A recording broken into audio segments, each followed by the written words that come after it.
Yo, it's Guido coming at you with a Tactics Talk, a replay analysis for Raxter at 54 Clan GFLC. That's my clan. T25 sent me a note, said, watch my Tier 7 video, the best of series I've been doing. I looked at his TDs, and he said the T25 has his highest win rate at 56. And he's going to have a nice little game here. One thing I want to say is take a look at the card at the end for what he made. He's going to spend nothing, basically, and make a bunch on a Tier 7 Tech Tree tank. Just check it out. It's pretty cool. So I thought I'd give it a spin. He got to Himmel-Stuzanskiville here, West Spawn. Is that true? Yes. Wait, am I looking at the right one? I think we're on the East Spawn. I don't know. I could be wrong. He said Wet Spawn, but maybe, I don't know. Anyway, decided to go the tracks at C9 to snipe in the factory. Gets there, noticed no one on the team went factory, so not much spotting. Got a couple shots on the hill, didn't get any damage. Tog showed up. Let's see. Boom, boom. Head over to the depression. All right, let's check it out. We're going to see all that. We're going to see all that. So basically, saw the video, said, hey, you know what? The one I do the best in is the T25 AT. And I think that's great, man. Because everybody's going to have that tank or tanks that they're just going to do better in at that tier than other tanks. Even if the numbers show, you know, this tank's better or that tank's better or whatever. And that's cool.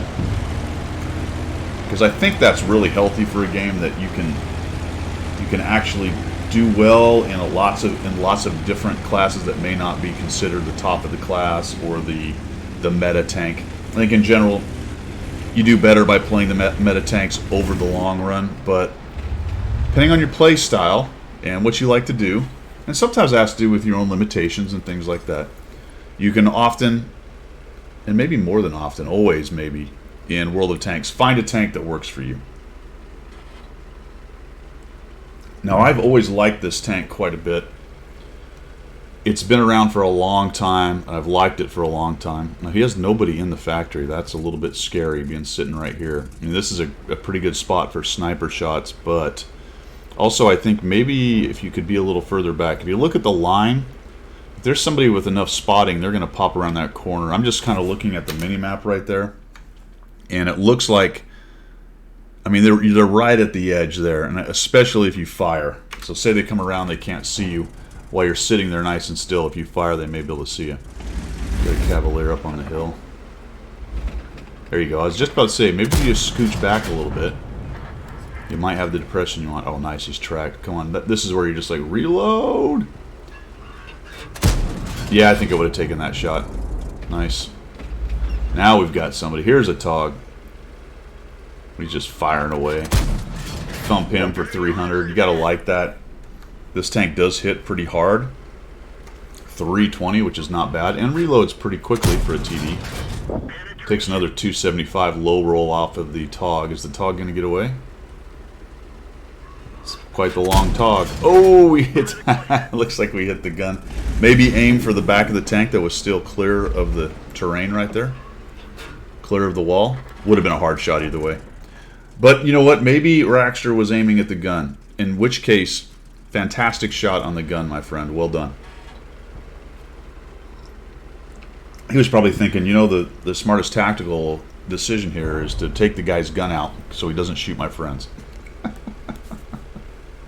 I don't know. I'm just, okay. And we're on fire. That is probably somebody who doesn't know a whole lot about what's going on. Also, not a great spotting crew because, man, he's well inside the ring right there, and Raxter just guns that poor guy down. 1,156. Now, I was thinking about that end card, and I don't know if there's any ammunition costs, so I'm assuming he's got a bunch of ammunition for this tank sitting in the... I'll have to take a look at it. Maybe that's not true, but I could have swore there were no costs whatsoever, and it was all pure profit in the old T25 AT. This tank is quite quick. Used to be one of the fastest TVs in the game back in the day. It was known for being quite a mobile casemate TD, but that was a long time ago, and there's a lot of other tanks that are as fast or faster. Still, plenty of speed to get around.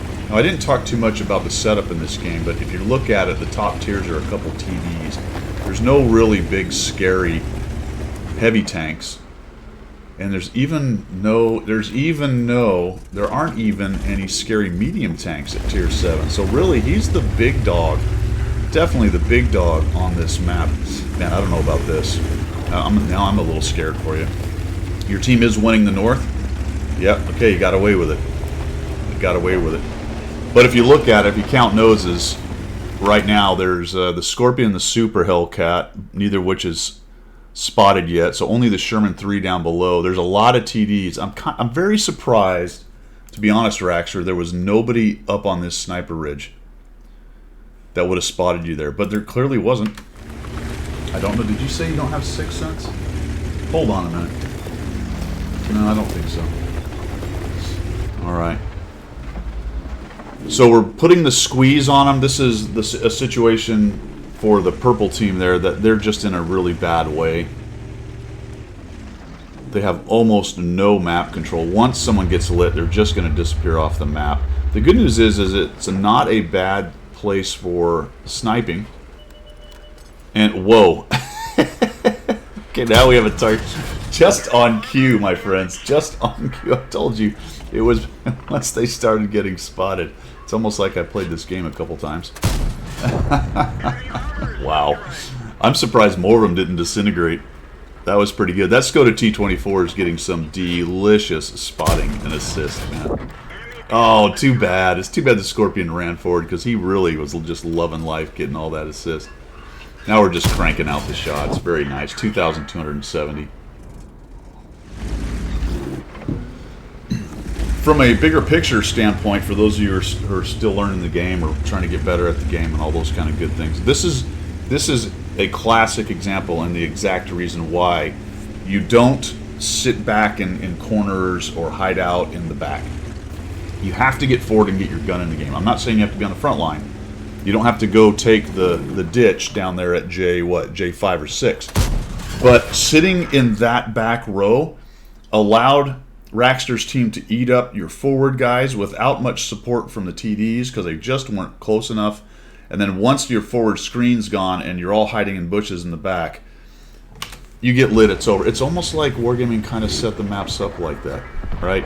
We might begrudge or be really pissed off about how Wargaming builds all of these sniper pits for all these guys in the back. But the truth is, they're not great positions. Oh, that's a bummer. They're not great positions, especially if somebody can get in and light you. And the maps are designed, in general, for people to be able, if they're aggressive and clever enough, smart enough, to get up in there and start lighting guys. And then once you're lit, it's kind of game over. It's fine if you're in a bush sniping away and never getting lit. But when you're so outnumbered, that's just not going to last very long.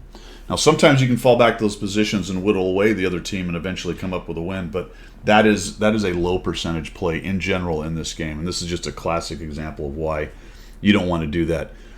If it's a fallback position, say all those guys were forward and they just played their best game, they got beat and they fell back, that's one thing. But if 3 or 4 or 5 of them were all sitting back in that line of bushes back there, which it really seems like they were to me, based on not a lot of hit points were taken off of the green team. The green team grabbed up a lot of real estate pretty easily without taking shots. I think there were 3 or 4, maybe more. Obviously, the artillery was probably 3 or 4 of the TDs just sitting back there doing nothing, pretty much for the entire game until we get to this position.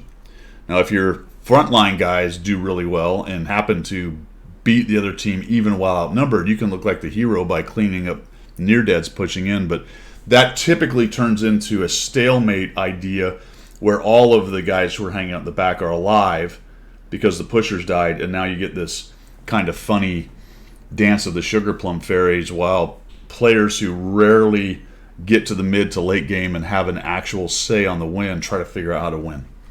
Not a factor here. The guys that won the flanks, they just pushed in, lit them all up, gunned them all down. Raxter comes out with 2,605. They're actually maybe a little more there. 281 assists and 3 kills, and proves why he likes the T25 AT. So well done, man. Thanks for sending that in. That was great. I like that it was related to the video series I'm doing right there. That's all I've got for today. We will see ya.